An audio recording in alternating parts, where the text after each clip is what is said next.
Bonjour Jean-Pierre. Bonjour Philippe. Tout d'abord, je te remercie d'avoir accepté de répondre aux questions de Regard Actu. Vous allez bientôt faire une soirée, une conférence, on peut appeler Non, ça comme ça? ça ne sera pas une soirée, ni conférence, ni colloque. C'est pas, on ne va pas faire la messe. Ouais. Ça sera plutôt un débat d'idées et surtout une mutualisation des expériences, de diverses expériences. Il y aura des intervenants, mais nous on veut faire participer la salle comme à l'accoutumée. Très bien, donc il y aura une forte participation de la salle. Je rappelle Ben, on l'espère, on l'espère. le thème de cette conférence, tu peux la rappeler? Oui, c'est tout ce qui est inhérent aux usages du numérique sur notre territoire. Que ce soit là, on va plus faire un focus sur des pratiques professionnelles, on va dire, avec les débouchés qu'il peut y avoir par rapport à tout cela, les nouveaux usages qui sont apparus, nos nouvelles méthodes de travail. On va surtout parler de ça, mais bien entendu, comme tout à chacun, dans notre vie de tous les jours, on voit bien que ces outils sont de plus en plus présents. Et comment on a besoin d'appréhender un petit peu comment tous ces outils, où ils nous emmènent, qu'est-ce qu'on peut faire avec. Beaucoup de gens sont un peu perdus au milieu de tout ça. Quand on voit les smartphones, accessoirement, c'est des téléphones. Ils savent faire plein d'autres choses. Vous êtes dans la droite ligne du programme que vous aviez défendu lors des élections municipales, puisque vous aviez pointé les enjeux du numérique à cette époque-là. Tout à fait. La liste Montluçon des demain, je rappelle. Tout à fait. Et dans le programme que vous mettiez en avant, c'était aussi la modernisation du numérique sur Montluçon et ce qu'on pouvait proposer. Tout à fait. Tu peux nous en dire un petit peu plus par rapport à ça? C'est l'idée que vous avez sur... Alors, nous, au départ, on est conscient qu'on est en train de vivre une mutation au niveau dans notre société. C'est pas propre à Montluçon, hein, c'est pas propre au territoire sur lequel on vit. On s'est rendu compte qu'effectivement, il y a des profonds changements, aussi bien c'est ce que je disais juste avant, dans notre vie professionnelle que dans notre vie personnelle.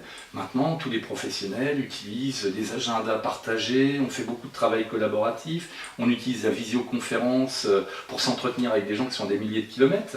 Je veux dire, alors oui, on pourrait dire que ça, il y a peut-être moins de contacts directs, mais en même temps, on économise de l'essence, on pollue moins, à partir du moment où on se déplace moins. Alors oui, c'est vrai, il y a peut-être moins de rencontres réelles, mais à travers, moi j'ai fait de la visioconférence dans le cadre de mon boulot, et on a très bien travaillé de cette manière-là. Je veux dire qu'on était aussi loin dans notre entretien que si on avait été en face à face avec mon ou mes interlocuteurs. Montluçon est très en retard sur l'équipement de ce point de vue-là. Je veux dire par là, par exemple, sur l'équipement du réseau, par exemple. Tout à fait. On a des problèmes. On n'est pas encore équipé en fibre optique. Ça vient. Je sais que ça vient. C'est dans les tuyaux, comme dirait l'autre. Oui. C'est le cas de le dire. Mais ça risque de prendre un certain temps pour équiper Montluçon et la totalité du territoire, enfin autour de Montluçon. Est-ce que ce projet ne vient pas un peu en avance? Il ne va pas se heurter à des difficultés? Non, je ne pense pas qu'il y aura des freins. Les seuls freins qu'il puisse y avoir, c'est des freins financiers. On aménage le territoire. Je pense que ça ne va pas être simplement que de la compétence d'une ville. Ça se raisonne au niveau de l'agglo, du pays, avec des partenaires tels que la région, voire le département, parce qu'ils peuvent aussi utiliser tout le réseau de la fibre ou des choses comme ça. Montluçon, ce qui nous dessert, c'est qu'on est une ville, une quarantaine de milliers d'habitants. Autour de nous, c'est une zone vraiment rurale. On est à la périphérie, c'est des zones urbaines. Je veux dire qu'on n'a pas une grosse densité d'habitants. Je veux dire, si on regarde le département de l'Allier, c'est en gros Clermont et son agglo, quoi. Alors donc, Montluçon, effectivement, venir monter des infrastructures de ce type, je pense que les politiques, ça leur fait un peu peur, quels qu'ils soient de gauche, de droite, je veux dire, c'est pas une histoire d'étiquette, mais par contre, de se dire que oui c'est cher, oui on va retarder, oui on va faire la millième étude de faisabilité, tout ça, là on peut prendre du retard par contre. Et nous on croit vraiment que, Dans un premier temps, bien sûr qu'on a envie que tout le monde ait la fibre ou des choses comme ça, mais dans un premier temps, il faut que ça soit un accès possible pour les entreprises et surtout les collectivités locales pour des mutualisations possibles, parce que souvent on n'entrevoit pas tout ça. Alors là, c'est mon ami Abdou Diallo qui travaille là-dessus au niveau de la communauté d'agglomération, puisqu'il est chargé du numérique. Donc c'est une mission qu'il essaie de remplir. Je ne pense pas qu'il rencontre de freins particuliers. Les élus sont tout à fait réceptifs à tout ça. Mais en même temps, beaucoup disent oui, mais moi j'utilise pas ça. C'est souvent lié au fait que dans leur vie, soit professionnelle ou de tous les jours, ils utilisent les nouvelles technologies, mais ils les utilisent pas comme on pourrait les utiliser dans des grandes villes où on voit vraiment des infrastructures qui fonctionnent. Bon, je veux dire, il n'y a pas de doute, quoi. On va dans cette direction-là. Et j'espère que Montluçon ne prendra pas de retard par rapport à ça. Alors j'ai vu sur le bas de l'affiche que vous avez fait, qui va figurer sur le Les site. thématiques. Les thématiques qui y figuraient, il y a l'e-santé, l'imprimante 3D, data center Oui, tout à fait. le télétravail. Tout à fait. Et puis, voilà. On aurait pu rajouter les vidéoconférences, tu viens d'en parler également. Oui. Data center, c'était, j'allais dire, presque le projet phare, parce que si on arrivait à implanter un data center, ce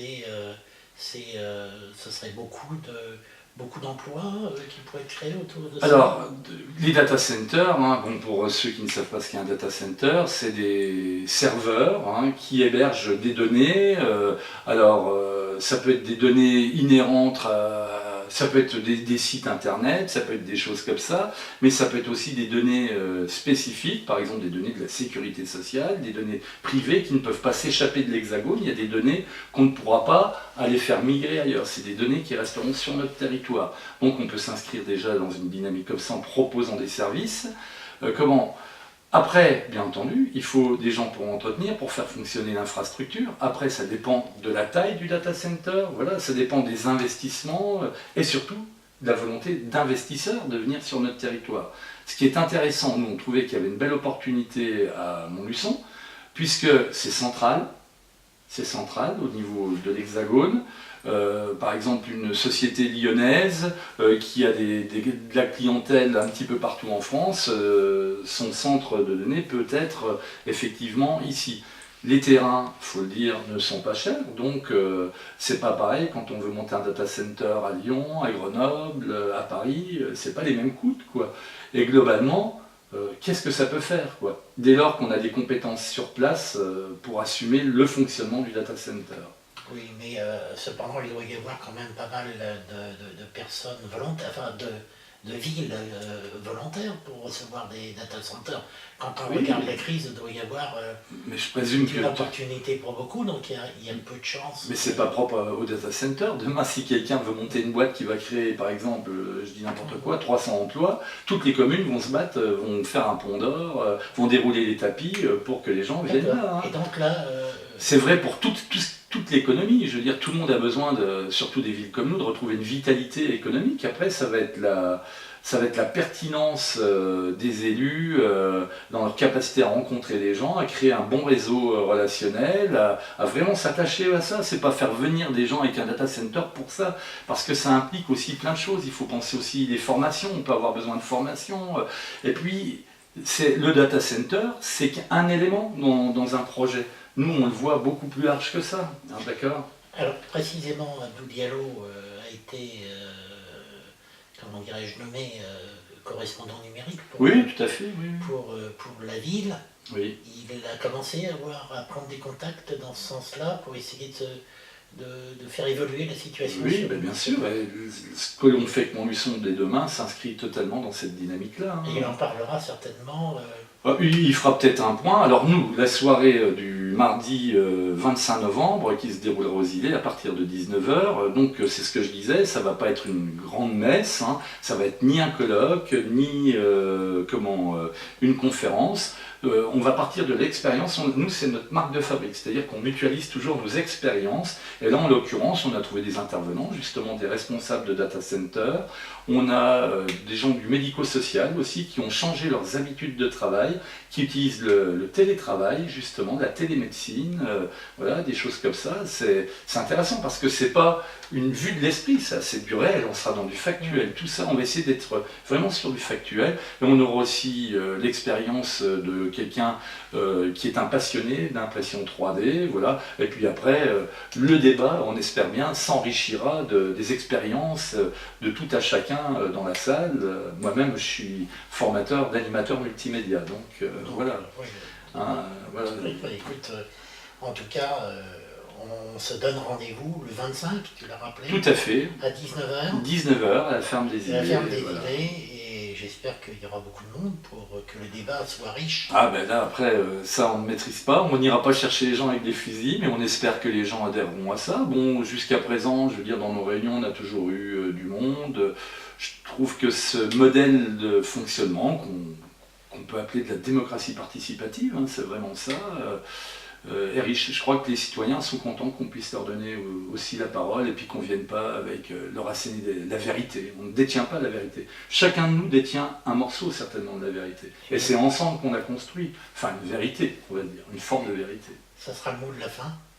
Je te remercie, Jean-Pierre. Ben, c'est moi qui te remercie. Et à bientôt.